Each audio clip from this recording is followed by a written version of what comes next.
Hello ladies and gentlemen, Captain Katarn here. I wanted to do a guide today on starter ships. So as you can see here, I have, it is a beautiful day on Microtech, so we need to take advantage of that before that sun goes down. And there's not a cloud in the sky right now. We have no storms. Oh man, when I was setting this up, there is a pile of my bodies right over there. You should disregard that. Anyway, so we have all of the starter packages here. So let's start with the least expensive, and that's the Mustang Alpha. This is the $40 on sale. It's usually $45. I think it's $40.50 on sale for any free flies or things like that. It handles 4 SCU of cargo, so that's 4 standard cargo units. They're 1x1 boxes. Okay, you would open this up, and you would use your gun, your tractor beam to put that in there. So you can fit 4 boxes in here, pretty normal. Okay, and then to put it back, you just close the cargo bay. This is the most economical way to get into Star Citizen. It is not the best ship by far, but as I'm going to show you, it doesn't have to be. Also, man, this is a nice day. I don't have snow on my face. This is perfect. Okay, so we're going to go here. This does not have an interior. It has a cockpit. It is kind of set up as a light, very light courier and potential dogfighter. As we get into the cockpit here, you can see the MFDs. It has 4 MFDs, which is more than some ships. Like that one right there in front of us is the dedicated Wolf fighter. Not a starter ship, very combat dedicated. But that one only has 2 displays. This one has 4, so it shows you can have a lot more information.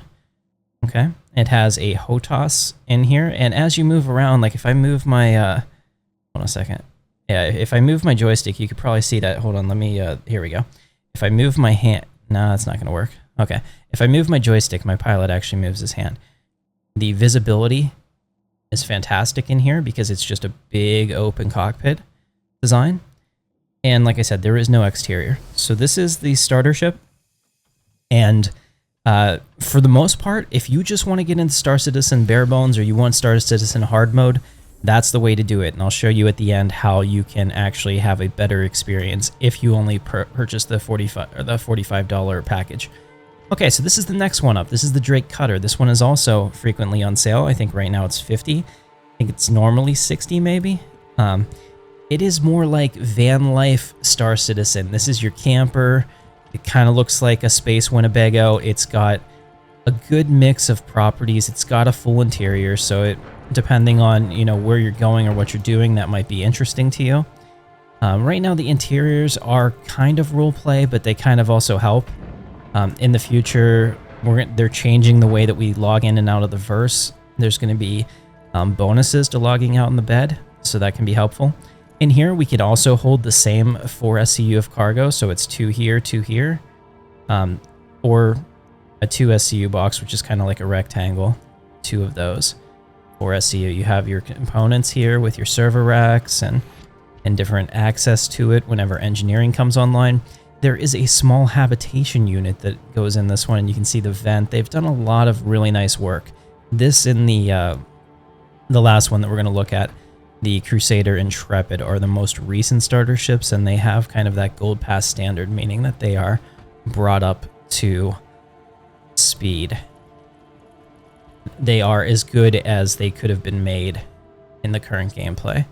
Here we have a storage locker, so you can store items in your ship, and then the pilot seat. This pilot seat is kind of cool. It telescopes you up, spins you around.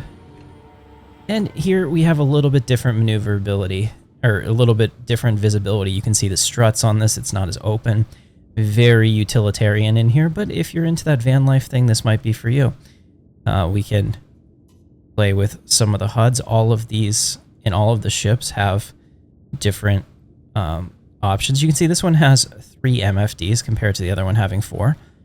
And you can see landing gear and stuff like this. All these buttons are physicalized, but there are also hotkeys you can use instead, so you can choose what you want to do in here. And overall, this is a really nice starter ship for a lot of people. Some people really enjoy what this represents, either roleplay or gameplay wise, and they've said that they want to make this their main ship. I can understand that. There are definitely bigger ships. Better is subjective, right? The next one that we're going to look at over here is the C8 Pisces. We're going to look at it from the front so you get the full idea. This is kind of like a runabout from Star Trek. Think of a mix of a Next Generation shuttle and an original series shuttle. This one was specifically designed to fit in the Anvil Carrack, which is a large exploration ship. It has a hangar that was made that is like perfect for the size of this ship. Back here, when you open it up, again, very Star Trek. It's about as close to IP infringing as you can get. You can just imagine if you get on this, you're going to be stranded on some planet and the transporters aren't going to work, so that the episode has some meaning. Inside, we have cargo space, again, for 4 SCU of cargo, which will allow you to make some money as a cargo career until you can buy a new ship or something else. One of the things that this ship has that the other ones don't is you can carry passengers. And you can carry passengers very easily. So you can see that there's 2 extra jump seats here. Being thrown around in Star Citizen can damage your character, because if I make a crazy maneuver, there's no inertial dampening. You're just going into the bulkhead. Having those jump seats is nice. And here, we also have those 4 MFDs, and same functionality as all the other ships. You can determine what you want to do. I can turn, like the HUD off here and go into and set up an advanced HUD, etc. You can set all these up for your ship depending on what you want. Cockpit is nice and visible, and it just offers a different experience. It's kind of, as far as these go, it depends on if you want that interior or not. Does it add something to you? It's all going to come down to personal preference, really. And at the end, we're going to talk about why I think that the $45 option can be the best option for everyone, even if you like some of these other ships, and I'll show you why. Now, this next one is a premium ship. This one is more expensive. This one is kind of like the ship that you get if you want to be able to do everything. It's an older model, sir, but it still checks out. This is the Avenger Titan. You can get in here through the ladder if you want to enter it like a fighter, but I think it's more interesting to enter it back here. Now, this is where it shows its age, because you have to find just the right spot to open this door, and there's no button. Okay, and then to close it, you have to get onto the, there you go. You have to get onto the ramp just slightly so you can close it. Might be a bit of a head scratcher the first time. That's how Star Citizen used to work. Now we have physicalized control buttons and stuff like that. This ship hasn't been updated in a long, long time. This one is the first one that can do something a little bit different than the other 2. We have 8 SCU of storage. We have double the storage. So that's 4 boxes here and another 4 boxes on top of it, with room on the side to move in and out of the ship. It's not bad. Okay. You also have a habitat area. You have a bed, a little bit of storage. I don't believe there is a bathroom in here. And you can, yeah, so there's no bathroom in here. Hygiene might become an issue in Star Citizen. So that's something to think about. But this one, as we get into the seat, reminds me of the space shuttle, both in looks. Some people call it the Space Penguin, but it just, the tiling and the colors and everything just remind me of the space shuttle. And this cockpit as well. Like, if you've ever seen the inside of the space shuttle, I think it was definitely inspired. This one has 3 MFDs. Now, whether or not you have 2, 3, or 4, you can't usually see them unless you have something like a Tobii eye tracker, so I wouldn't necessarily worry about it, but it does give you additional options to manage stuff on the fly. You can see it's got a dual joystick setup. Now, you can fly keyboard and mouse or whatever, but these are what your hands will be doing if you happen to catch a glimpse of them while you fly. And overall, I mean, it has a very nice visibility profile for a dogfighter. This is the most combat capable of all of the ships, so if you think that you want to buy one ship to start with and combat is something that you really care about, this might be it. This allows you to do everything to make money. Alright, let's go ahead and close that door. And finally, over here we have the Crusader Intrepid. This one is my favorite, but that's only because I like it for the visual style. There is no right and wrong answer here. As we walk around it real quick, you can see it has an asymmetrical profile. This is actually the center of the ship right here. The cockpit is off to the ship's left, and this one size 4 gun is on the ship's right. They are equally spaced away from the center line, and it is a pretty cool ship. One of the nice parts about this is this does have a unique cargo bay. Let's take a look at it. I need to figure, here it is. All right, so you have 2 separate cargo bays that come down. Each can hold 4 SCU, so that's either 4 1 SCU boxes or 2 SCU boxes, which are rectangles. Okay. And we have the same on this side as well. This retractable cargo bay. It's pretty nice. It's got that little spot on the ground. Okay, I like the styling of this. I like everything about it. I'm more of a style over substance guy. We have a fuel thing because eventually we'll be able to refuel these inside of other ships or in the wild. And when you open the ramp up, it comes down like this, and we go into what I think is the best interior in the game. Well, in the starter ship game. You have your cockpit. Let's take a look at that first. So we come up here, enter our pilot seat. We have a nice little ramp up. Crusader does that on all of their ships, kind of like as a design aesthetic choice. Now, we only have 2 MFDs here compared to some of the ones that have more. There is a very nice cockpit view. You can see your weapon right off of the side. We can actually fire that weapon if I have the ship turned on. Let's see, are my weapons on? Engines, quantum, weapon, guns. Oh, I'm still in an armistice, so I'm too close to New Babbage. I can't fire it. That's why. My bad. But yeah, so you have this nice cockpit view. I like it. I certainly like the details on the steering, the yoke, as they would call it. Physicalized buttons. But what really sells me on this is the interior. I'm a sucker for roleplay and for functionality. You have the Star Wars style lounge area. This only fits 1 person. So you can technically take 3 people. You can have 1 person sit on the bed, 1 person sit here, and 1 person fly.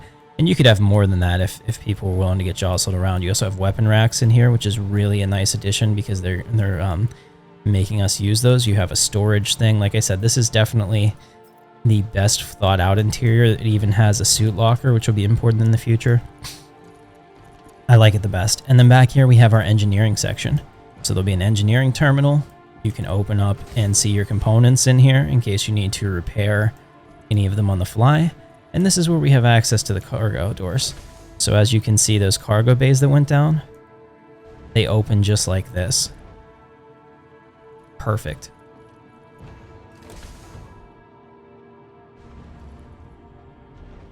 And then you can close everything up from in here as well. Very cool. This is, like I said, this is my favorite of the ships. It's not the best. I mean, best is going to be subjective to what it is that you want to do. But those are the 5 ships that I'd recommend. There's also another one called the Golem, but that is a mining ship only, and you can do nothing with it except mine.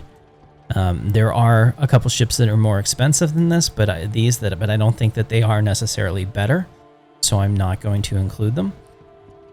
They're very dedicated as well. Like the Arrow can do nothing except combat, and the Nomad is expensive enough that I think that you might want to buy it in game instead. But these are the 5 ships for Star Citizen, and what I recommend. Oh, you can see the haze is starting to come in. We got that just in time. What I really recommend is this one. If you pick this one up for $40 on sale or $45, you can actually rent a cutter for $10,000 a day. 10,000 Alpha UEC in game, which is practically nothing. Okay, my first mission I did paid me 150k. You can rent one of these for 15k a day in the game. So let's say this is your ship. It's okay for starter level missions. It'll help you learn how to fly. You have, you know, some weaponry on here. You're kind of a little bit of a light dogfighter, right? This is a more focused combat ship.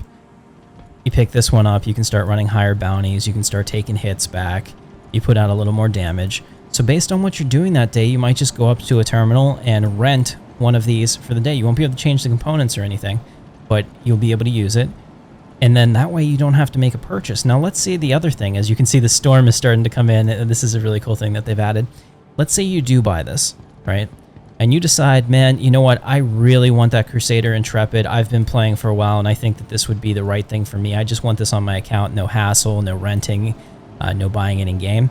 You can pay the difference. They call them ship upgrades, and you can pay the difference between this ship and that ship and transform your package into that or any other ship. So you don't have to worry about it. And if you decide one day, man, I upgraded to this and I regret it, you can then do what you call melting. your package. So you basically get the cash value back that you, as a store credit, that you spent, and then you can get a different game package. You just have to make sure you have a game package all the time to have access to Star Citizen. But here we go, and you can see that the storm is rolling in. Alt X, left Alt and X is going to wipe your visor. It's going to be one of your most used hotkeys here. All right, so there we have it. That is the starter ship rundown. I have all 5 of these here, just kind of showing you what they're about. Again, it's all about what you want. I think for me, I always choose aesthetics over anything else, because if I like the look of it, I'm going to be happy. As far as if you want to spend more than the $40, probably one of these 2 ships is the way to go. But the Cutter is also beloved, and the Pisces, if you're a Star Trek fan, can be irresistible. All of them can do the same things in game in terms of their range and jumping and going place to place. It's just a matter of, you know, any extra utility that they have. So thanks so much for watching. If you enjoyed this video, if it's helpful for you, hit the thumbs up. I have a referral link to Star Citizen in the description. If you're considering getting the game, you can do that. It'll give you some extra starting cash. I'll see you in the verse.